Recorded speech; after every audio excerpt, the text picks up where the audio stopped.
आपका optional history है। Yes sir. और आप नवादा डिस्ट्रिक्ट बिहार से बिलोंग करते हैं सर। राइट। दो हिस्टोरिकल फिगर्स हैं, अशोक और अकबर। इनको कहा जाता है ग्रेट आमतौर पे। सर। तो आप कुछ बता पाएंगे रीजंस क्यों कहा जाता है इनको ग्रेट? सर, जहाँ तक अशोक के ग्रेटनेस की बात है तो उनके ग्रेटनेस सर 3-4 कारणों से बहुत ज़्यादा प्रासंगिक है। पहली बात तो ये है सर कि वो अपने समय से बहुत आगे की नीतियाँ बनाकर चलते थे या बहुत आगे का सोचते थे। उदाहरण के लिए सर उनकी एक नीति थी जियो और जीने दो की।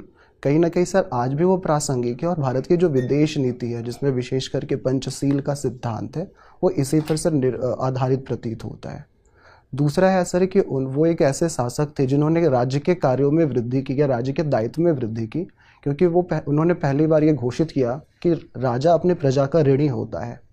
सर तीसरा ये कह सकते हैं कि उन्होंने घरेलू स्तर पे और विदेश नीति के स्तर पे एक वैकल्पिक नीति की तलाश की, जहां घरेलू स्तर पे उन्होंने दंड शक्ति के सीमित प्रयोग के माध्यम से शासन की नीति अपनाई, वहीं विदेश नीति के स्तर पे भी उन्होंने सर भेरी घोष की जगह पे धम घोष की घोषणा की।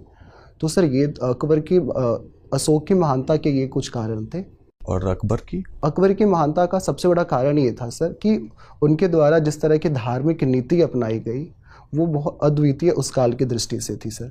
जहाँ पश्चिमी एशिया में शिया और सुन्नी को लेकर के या यूरोप में प्रोटेस्टेंट और कैथोलिक को लेकर के विवाद चल रहा था, उसी समय उन्होंने भारत में बहुसंख्यकों और अल्पसंख्यकों को मिलाकर के एक संयुक्त उमरा वर्ग का निर्माण किया और उसमें हर धर्म को अपने अधिकार के अनुसार या अपने कर्तव्यों के पालन का अधिकार दिया। तो सर ये एक बहुत बड़ी विशेषता उनकी नीति की रही। बहुत अच्छे, थैंक यू सर। अच्छा एक बात बताइए, आज के ज़माने में अगर अशोक होते प्राइम मिनिस्टर ऑफ इंडिया और कुछ जो सिस्टमैटिक चैलेंजेस है इंडिया में, जैसे कि मान लेते हैं इकोनॉमिक इनइक्वालिटी, ठीक है, या फिर क्लाइमेट चेंज का समस्या है, तो क्या लगता है वो कैसे इनको टैकल करते, किस तरह का पॉलिसी अडॉप्ट करते?